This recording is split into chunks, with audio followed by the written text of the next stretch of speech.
और मेरे भाई क्या हाल चाल, कैसी हो बहन? काम कर रहे हो कि नहीं कर रहे हो? सबसे इंपॉर्टेंट चीज़ है ये भैया, लेवल अप करते जाओ। आज का काम 6 महीने तक का काम तुम्हारी ज़िंदगी को 2 साल में एक अलग लेवल पे ले जाएगा। अलग लेवल पे बैठे होगे आज जहाँ बैठे हो उससे, और वो बहुत इंपॉर्टेंट है। सब कुछ छोड़ो, अपनी ज़िंदगी में अपना काम सबसे ज़्यादा इंपॉर्टेंट रखो, अपने गोल्स फोड़ते रहो। अगर काम नहीं हो पाता, प्रोक्रास्टिनेशन है, प्लानिंग होती है, फेल हो जाते हो, टेढ़ा मेढ़ा चल रहा है, कुछ पता नहीं आज कब उठेंगे, कल क्या काम होगा, तो अटैक मोड उठाओ। नीचे कमेंट सेक्शन में लोग पूरा अपना जो देते रहते हैं, पूरा अपना बयाना देते रहते हैं, भैया हमने इतना काम किया, हमने उतना काम किया, वो सारा सब कुछ सिस्टम्स अटैक मोड से ही आ रहा है। करो, फाड़ो, तुम भी फाड़ो भाई, गोल सारे अचीव करो अपनी लाइफ के। तो भैया एंड्रू भैया ने हमारे बीहड़ बीहड़ रेसिस्ट, दुनिया के सबसे पौराणिक जो भारतीयों पे चलता था ट्रोप, वो उन्होंने लिख दिया। कहानी कुछ ऐसे हुई कि भैया दिलजीत दोसांझ कॉन्सर्ट था, उन्होंने अपनी जैकेट ली, एक फैन को दे दी। बहुत लोग ऐसा काम करते हैं, तो उस पे किसी ने ट्विटर पे डाल रखा था, नीचे कमेंट किया तुम्हारे एंड्रू ने, बेट इट स्टिंक्स ऑफ करी। पौराणिक थोड़े से हमें आ गए फ्लैशबैक्स 1970s में जो करी जोक्स मारे जाते थे हम पे। करी अपने में ही जो एक racist sort of encapsulation of Indian food का, क्योंकि इंडियन फूड में एक्चुअली में करी नामक कुछ चीज नहीं होती। This no such thing as curry. Curry एक व्हाइट पर्सन का या एक ब्रिटिशर का परसेप्शन था। हमारे जो भी खाने को देखा उसमें जो वो समझ पाए वो था कि इसमें करी है। अगर कुछ भी चीज लिक्विड में है हल्की सी भी, तो सब करी खाते हैं। तो उन्हें समझ नहीं थी भाई 500 प्रकार के मसालों से बनी हुई एक तो चीज समझ नहीं आती। इन्होंने इतना ज्यादा कॉलोनाइजेशन किया, इतना लंबा, और मसालों ने इतना ज्यादा सब लड़े, और कभी जिंदगी अपने खाने में मसाले नहीं डाले। तो भाई जब किसी को पता ही नहीं है कुलिनरी जो साइंस होती है, ठीक है, गैस्ट्रोनॉमी, जो इतने तरीके से मसालों का उपयोग होता है अलग अलग प्रोपोर्शंस में, अलग अलग चीजों में, जो चीज सिंपल प्याज और टमाटर या फिर प्याज या दही से बनाई गई है, उस चीज को कह रहे हैं करी है। क्यों? क्योंकि इनको समझ नहीं है कि हर एक चीज अलग है एक दूसरे से। तो ये ट्रोप तुम्हारे 70-60 तुम्हें उस टाइम से चल रहा है, करी ईटर्स। इस वक्त इंटरनेट में ऑलरेडी बहुत भयंकर लेवल पे फट रही चीजें, सारे रेसिस्ट जोक्स वापस आ गए हैं, बहुत ज्यादा खुला हाथ मिल रहा है लोगों को अपनी अंदर की गंदे निकालने का। यहां पे मैं उन वीडियोस की बात नहीं कर रहा हूं, मैं बात कह रहा हूं कि यहाँ पे आदमी कुछ ज्यादा ही हद पार रेसिज्म चल रहा है। इस पे आप अगर डिनाई नहीं कर सकते, मैं मानता हूं आप अगर हो सकता है कहो कि नहीं कुछ क्रिटिसिज्म वैलिड भी है, क्रिटिसिज्म की बात नहीं कर रहे हम रेसिज्म की बात कर रहे हैं। ये जो है बेड इट स्टिंग्स ऑफ करी, ये इस टाइम पे बहुत चल रहा है कि भैया ब्लैंकेट स्टेटमेंट अगर हमें भारतीय दिखा तो वहां पे तुम ये करो। ये इंसान वक्त, मौसम और हवा को देख के चाहे कितना गिरा हुआ घिनौना मैसेज हो उसके साथ अलाइन हो जाएगा। ये इस इंसान की औकात है। ये बात अब हर कोई बोलता भी है, 50 बार बोल भी दिया गया है, लेकिन लोगों को समझ में नहीं आती। इसके लास्ट वीडियो मैंने बनाया था, उसमें कुछ फैन से भैया वो सठिया गए थे। अब भी सठियाए हुए हो, अब तो तुम्हारे मुंह पे उसने तुम्हारे बारे में क्या सोचता है वो भी बता दिया। अभी तक ये मैन का सेवियर था, भेदभाव नहीं करूंगा इंसानों में, सारे मर्दों की बात कर रहा हूं। एक सेकंड में रेसिस्ट हो गया भाई। क्या हुआ उन सारे मर्दों का जो उस नेशनैलिटी रेस से बिलोंग करते हैं? तुम किसी स्ट्रीट वीडियो हाइजीन वाले वीडियो रख के तुम ये पॉइंट नहीं मार रहे हो। तुमने एक वीडियो देखा जहां पे बहुत ज्यादा बुरी हाइजीन है, खाना बहुत बुरी तरह से बन रहा है, ठीक है भैया, तुमने उसको पुट किया और तुमने भी ऊपर चीज लिखी होती। इस इंसान की बात कर रहे हो तुम, ठीक है। यहां तुम एक मल्टी मिलियनर की बात कर रहे हो जो इस टाइम पे ग्लोबल सेलिब्रिटी बन चुका है। उसका शो है जो सोल्ड आउट होता है, अलग लेवल पे कर रहा है, उसके साथ अलग लेवल के इंटरनेशनल पॉप स्टार्स प्ले कर रहे हैं, जो भी है। उसके ऊपर तुम ये दुनिया का सबसे गलीच कॉमनली यूज ट्रोप तो नहीं यूज करोगे, इसमें कोई डाउट नहीं, ये रेसिस्ट है। तुम्हारा एसोसिएशन इसमें था कि इंडियन करी।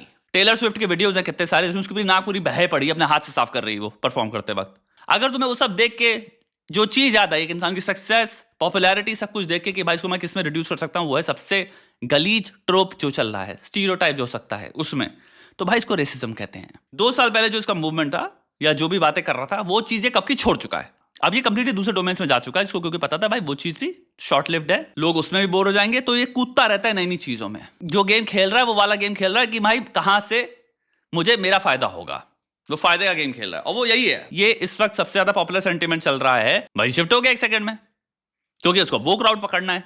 As simple as that. 3 साल से इसको जितने लोग एडमायर कर रहे थे, अब थोड़ा सा 1 सेकंड में आप सोचना इस बारे में, तुम्हारे दर्द को कितना आसान है कैपिटलाइज करना। कोई तुम्हारे दर्द को एमिलियरेट नहीं कर रहा, उसने कोई डिटेल में एम्पैथी डाल के सॉल्यूशंस प्रोवाइड नहीं किए। अब इस वक्त क्रिप्टो के स्कैम कर रहा है बैठ के। आजकल हवा कहां चल रही है भैया, इंडियंस के खिलाफ चल रहा भाई इंटरनेट पे, दिखा भाई को, भाई भी कूद गए उसी में। इंसानियत के प्रति चलने वाले इंसान ऐसे कर्म नहीं करते। अगर तुम चाहते हो कोई ऐसा इंसान मिले जिससे साथ हाथ मिलाऊं, तो ऊपर उठाए, सिंपल मैट्रिक उसका ये होगा कि वो इंसानियत के लिए खड़ा होगा, डीप एम्पैथी होगी उस इंसान के अंदर। जो भी इंसान डिसमिसिव है, जजमेंटल है, आधी पॉपुलेशन कह रहा है ये लूजर्स हैं, ये वो हैं, ये वो हैं। अरे भाई किसके जीवन में क्या घटित हुआ है, क्या एपिसोड घटित हुए हैं, किन चोटों से इंसान आया है, बचपन में किसके साथ क्या एपिसोड हुए हैं, तुम्हें पता है उन सब के कॉन्सिक्वेंसेस क्या है? आज इंसान जो गिरा हुआ है, कल हो सकता है 20 साल बाद ऐसा खड़ा हो जिसकी कोई हद नहीं, ऐसा बुलंद हो। किसी को लूजर बोलना, ये बोलना, वो बोलना, ये इंसानियत का प्रतीक नहीं है। ये 14 साल के बच्चों को ब्लैक एंड व्हाइट नैरेटिव सिखाने की कहानी है। क्योंकि आपकी कॉम्प्लेक्स प्रोसेसिंग पावर एक्चुअल में लिमिटेड है, तो आप बाइनरीज में खेल पाते हो। तो एक इंसान बता रहा है दुनिया में विनर होते हैं और लूजर होते हैं। फिर जब देखा उसको वो धंधा नहीं चल रहा इतना, अब भाई अब इधर शिफ्ट हो जाएं। 1-1.5 साल पहले मुस्लिम बन चुका था, ठीक है, जो आज भी शायद प्रोक्लेम करेगा मैं हूं। इतना तो सबको पता है इस्लाम में भाई तुम्हारे betting, gambling, crypto, pump and dump, ये सारी चीजें जो अभी तक बाहर आ चुकी, जिस पे काम कर रहा है, पंप स्कीम पे काम कर रहा है, जो कि एक्चुअल में पूरा अलाउड नहीं है। उसमें भी इसके जितने तुम्हारे सपोर्टर जो आए थे स्टार्टिंग में, जितने बड़े बड़े तुम्हारे यूट्यूबर हैं, अब वो भी छोड़ चुके हैं इसको एक्चुअल में। अब गरियाते हैं वो सब इसको। जब ये जेल गया था, जो उसको सपोर्ट कर रहे थे सारे के सारे, अब सब गरियाते हैं इसको। सारे के सारे यूट्यूबर जितने भी हैं तुम्हारे इस्लामिक, तो वो भी छोड़ चुके हैं इसको, क्योंकि उनको भी दिख गया ना। आदमी को बेवकूफ तुम 6 महीने बना लोगे, उसको आदमी को दिख जाता है ये तो यूज कर रहा है, सिर्फ दिखता है ये कहां पे मैं फायदा निकाल सकता हूं। बात पॉइंट यहां पे आती है तुम्हारी, तुमको अपने पे रिफ्लेक्ट करना है। तुमको जिंदगी में छोटी सी चीज करनी है, फॉलो किसी को मत करो। पागल की तरह फैन किसी के मत बनो। किसी ने मेरे दर्द के बारे में बहुत अच्छी स्टेटमेंट पास कर दी, इससे मैं फैन हूं, ये है लोगों का सेंटिमेंट। भाई हर एक इंसान का ब्रेकअप हुआ है, ब्रेकअप का दर्द पृथ्वी में यूनिवर्सल है, तो इस दर्द को कैपिटलाइज कोई भी कर सकता है। कोई भी मूर्ख से मूर्ख इंसान एक्चुअली इस दर्द को कैपिटलाइज कर सकता है, क्योंकि ये दर्द सब वाकिफ हैं इससे।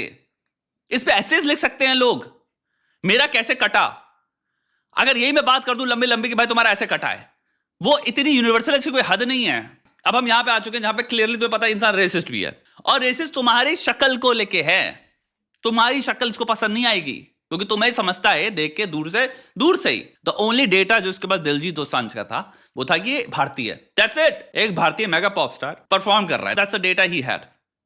क्या जंप किया है वहां पे? सबसे रेसिस्ट जो सोच सकता है इंसान भारतीयों के प्रति, ये था इसका फर्स्ट थॉट, खत्म बात। और वो क्यों कर रहा है? क्योंकि उसको पता है भाई आजकल ये चीज फ्लो में चल रही है। ये कोई रिफॉर्मर नहीं है, ये कोई क्रांतिकारी नहीं है, ये कोई एल्ट्रुइस्ट नहीं है, इसके दिल में कोई प्रेम भाव नहीं है, सद्भाव नहीं किसी के लिए। क्योंकि सद्भाव, प्रेम भाव, इंसानियत के लिए खड़े होने वाले लोग गंदगी में हाथ नहीं धोते, गंदगी की सफाई करते हैं। वो खड़े होते हैं उसके अगेंस्ट, वो कहते हैं भाई इंसानियत बड़ी चीज है। ये 2 कौड़ी चीज में तुम पढ़ के और एक्सट्रीमिज्म में जाओगे। अगर जितने भी मनुष्य मेरे को सुन रहे हैं, ऐसी वार्तालाप में, ऐसी बातों में, ऐसी भाषाओं में कभी मत पड़ जाना। रेसिस्ट, सेक्सिस्ट, ये सब चीजें क्या है? ये दिमाग की गंदगी है, ये तुम्हें कभी कहीं नहीं लेके जाएगी। सत्य ये, इसका रिजल्ट तुम जेल में होगे, यही है। तुम कोई एक दिन क्राइम कमिट कर दोगे, यही है। ये एक्सट्रीमिज्म के द्वार हैं, और ये द्वार भी नहीं है, ये स्लिपरी स्लोप हैं। आप इसमें जितना ज्यादा घुसते चले जाओगे, उतना तेज आप स्लिप करोगे नीचे। रेसिज्म इन ग्रुप फेवरेटिज्म है ना, बट बहुत एक्सट्रीम रूप में, जहां पे अब आप दूसरे ग्रुप को डिह्यूमनाइज कर चुके हो। इसको अगर साइकोलॉजी के पॉइंट से देखना, मैं वहां से भी समझा सकता हूं तुम्हें। डिह्यूमनाइजेशन में क्या होता है, इसको लेके तुम कहां जा रहे हो, कभी कॉमन सेंसिकली सब सोचना। अभी तक था हम दोनों कंपटीशन में, इनका ग्रुप हमारा ग्रुप, हमको एग्जिस्ट कर सकते हैं, खराब से खराब हो सकता है, भाई मुझे पसंद नहीं है लोग, ठीक है भैया। फिर आता है अब उंगली उठाएं, अब जज करें, ये कम हैं, ये कीड़े हैं, ये कॉकरोच हैं, अब रेसिस्ट ट्रोप्स इनके बारे में बनाएं। तुम बात करो, वापस जा रहे हो 1939 में, जो जर्मनी ने किया था।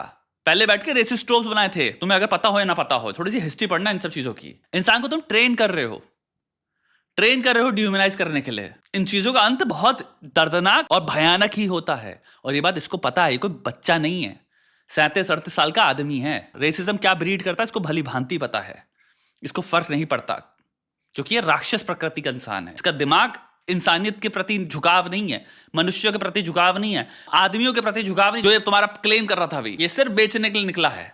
ये बेच खाएगा तुम्हारे खानदान को, ये बेच खाएगा तुम्हें, चूस लेगा तुम्हारी आत्मा को पैसे के लिए। ये सिर्फ अपनी पूजा करता है। अभी भी कुछ इंसान होंगे जो डिफेंड करने आ जाएंगे, और ये वही हैं जो तुम्हारे अंग्रेजों टाइम में अंग्रेजों को डिफेंड कर रहे होंगे।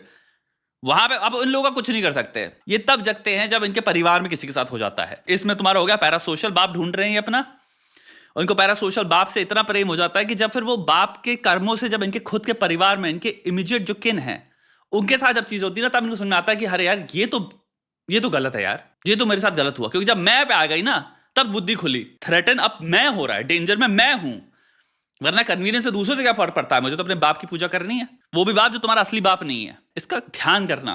पैसा कमाना कोई बुरी चीज नहीं है, लेकिन फॉलो करना भी है तो उसको करो जो एटलीस्ट इंसानियत की भलाई चाहता है।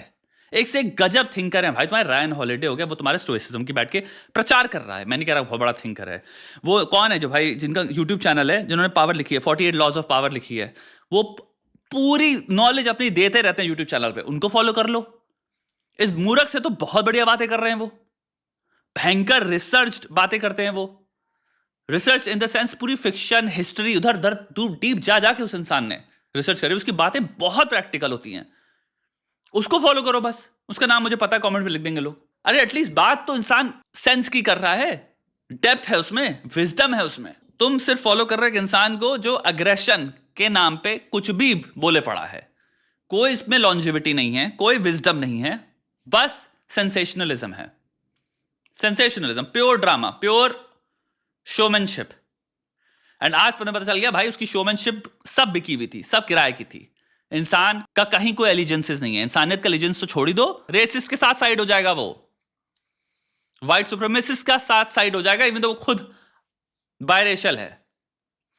लेकिन उसकी जो बायरेशियल कमेंट्री है वो भी तो अगर पढ़ोगे तो उसमें ही कहता है ना, कहता भाई मेरे अंदर एक ब्लैक साइड है, मेरे अंदर व्हाइट साइड है। ब्लैक साइड को कंप्लीटली क्रिमिनलिटी के साथ एसोसिएट करता है, ये उसके खुद के वर्णन है, अपनी खुद के एंसेस्ट्री को वो क्रिमिनलिटी के साथ एसोसिएट करता है। जगो भैया, जगो और अपने पे काम करो।